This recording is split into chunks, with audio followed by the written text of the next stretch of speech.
Welcome to the Real News Network. I'm Paul Jay in Baltimore. 25 years ago, a book titled Manufacturing Consent, written by Noam Chomsky and his co-author Edward S. Herman. The book broke new ground in analyzing the media and what they called the propaganda model. Now joining us to talk about the significance of the book then and now is Edward S. Herman. Edward is an economist, a media analyst, a prolific author. For many years, he was a professor at the Wharton School at Penn. Among his many books are Manufacturing Consent, also Corporate Control, Corporate Power, The Politics of Genocide. Thanks very much for joining us, Edward. Good to be with you, Paul. Why do you think the book made such a splash? And I wonder if you expected it when you wrote it. Did you think it was more an academic piece? Because it became essentially a very popular book. It inspired a documentary film, and it's one of the landmark books of the last 25 years. It didn't make a big mark in the mainstream media. It did make a mark on the left. But even there was quite a bit of debate, because the idea of a structural model that shows that the media do what they do because of deep structural factors, and the idea that it wasn't going to be easy to change, ran counter to what a lot of leftists or liberals thought. They thought that you could reform the media rather easily by modest legislation that would make for a fairness rule. But the propaganda model and Manufacturing Consent argues that there are deep-seated factors at work here. These aren't going to be changed by simple liberal reforms.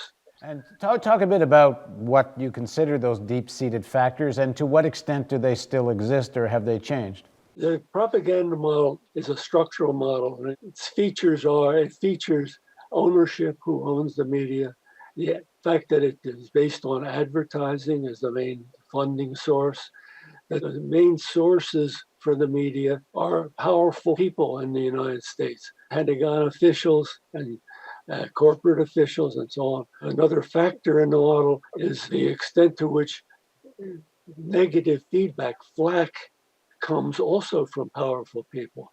And then another element in the model is that there's a basic ideology in the United States, anti-communism, the belief in the free market, and these are accepted by the mainstream media people. So we have this set of factors that make up the propaganda model, and they are powerful factors. They still are relevant today. Some people think that the new media, which has somewhat displaced the old media, is going to make for change.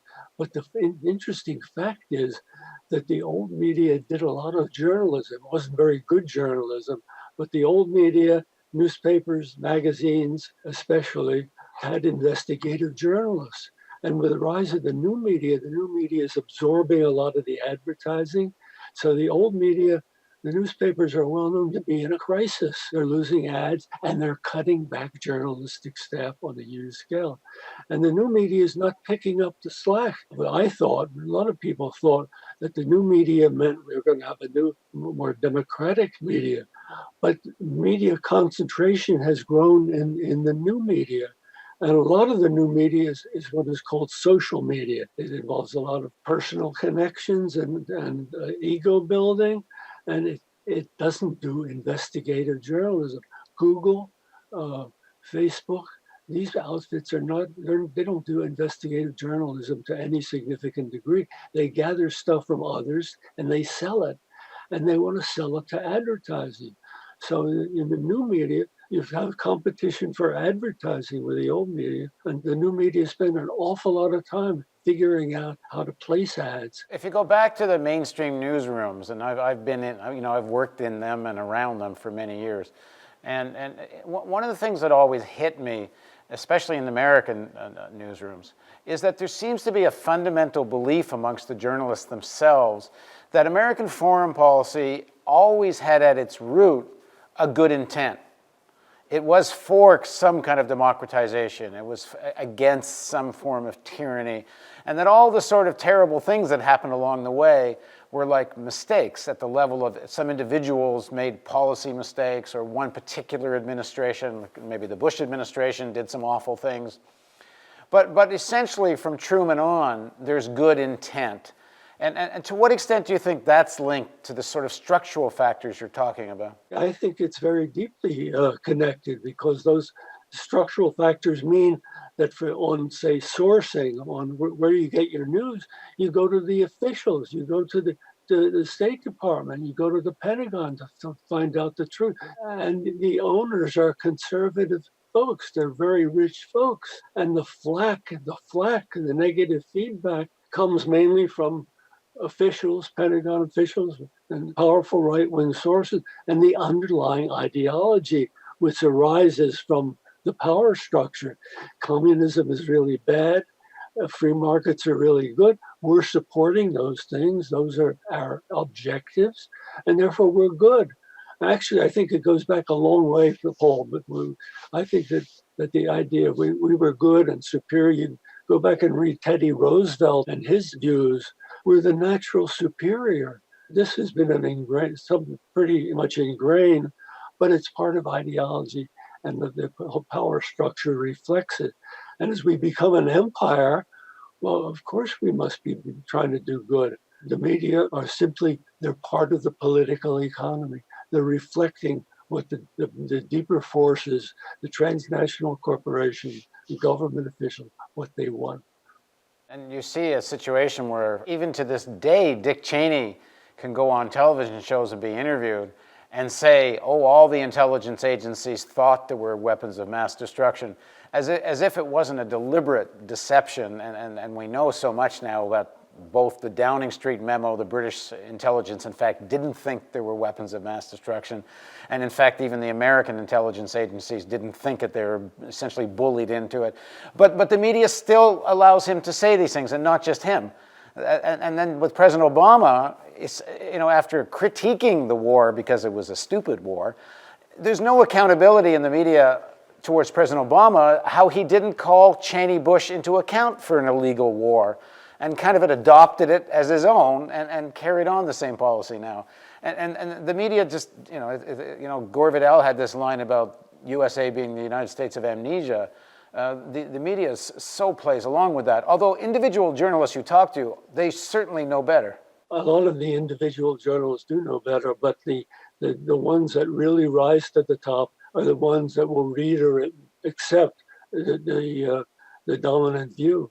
So you're quite right. They actually have been amazing, in spite of the new media and the supposed development of a democratic order. When Bush wanted to go to war in 2003, he could lie, and the lies would not be contested. I mean, the Times and the Post both sort of apologized for not having been more critical, but there were lots of people, Paul, who had an alternative view. And it was extremely easy to show that the Bush claims of the weapons of mass destruction probably held by Iraq were invalid. But the people who could say that were kept away. So in terms of developing the new media, and I guess we're part of that at The Real News, there is an opening here that didn't exist before. I mean, the internet does make possible The Real News and other independent news outlets who are saying these sorts of things that won't get said on mainstream television. But I think what you're saying, and I think it's true, it's still a very small segment of the population that we get access to. But I mean, the challenge I think for us is that we have to accept this world isn't going to change. Like mainstream news isn't going to change. And it is up to us to figure out how to get to large numbers of people. Absolutely so. But I think you're doing an important job, because the mainstream media does not allow alternative viewpoints. It's true that we need more investigative journalism, and the Real News Network probably, if it had more money, would do so.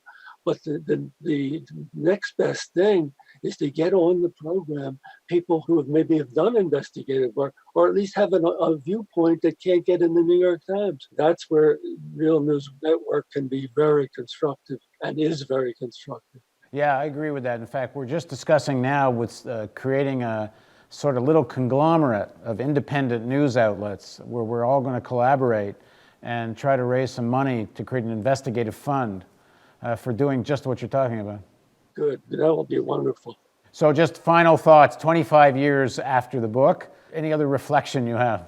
Well, I think things don't look good at the poll, because we're in a war system, and a war makes for patriotism. The government is very powerful and aggressive. concentration in the media keeps increasing. The internet has proved to be a disappointment, but it still has some potential. But I think based still, Paul, what we really need, a rise of democracy. I mean, we need a democratic order. The sad fact, the tragic fact, is that we've had more inequality, and that has affected the political system. So we have moved to the right, and the right wingers don't want a more democratic media. They don't want even a fairness doctrine, let alone a system that I think would be good of actually subsidizing an independent media. That would be a terrific thing, but I'm afraid that it's still in the distance. But underlying it all, we need a more democratic order where the public's interest can actually feed into the political process. The trouble is that there's an interaction. If you have a rotten media, they won't allow more democratization. I mean, without more democratization, it's hard to get a better media. But we have to still keep fighting for that end. All right, thanks very much for joining us, Edward. Thank you, Paul. And thank you for joining us on the Real News Network.